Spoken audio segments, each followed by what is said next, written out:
Hai, Assalamualaikum. Saya Alifah Salihah binti Suhaimi.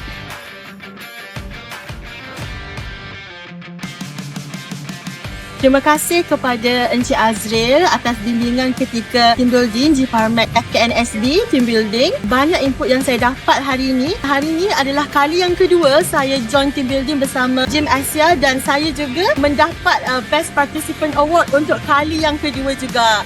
So, apa-apa pun dalam kita punya management, kita kena kukuhkan kita punya core dulu, kita punya foundation dulu dengan menggunakan 4D tadi. Lepas tu, apa yang paling saya suka sangat dalam program ni adalah kita punya explorers lah pada checkpoint yang keempat, iaitu kita kena ambil gambar. Dua gambar iaitu gambar corporate dan juga gambar ceria. Memandangkan memang saya sejenis seorang yang suka mengambil gambar lah. Untuk kali ini dan kali-kali seterusnya juga saya berharap tim building yang ke depan hari pun kami mesti bersama dengan Gym Asia juga. Jadi kepada semua yang nak buat team building ni, bolehlah korang jemput Gym Asia ni sebab sangat fun dan sangat I rasa macam memang tak nak balik lah.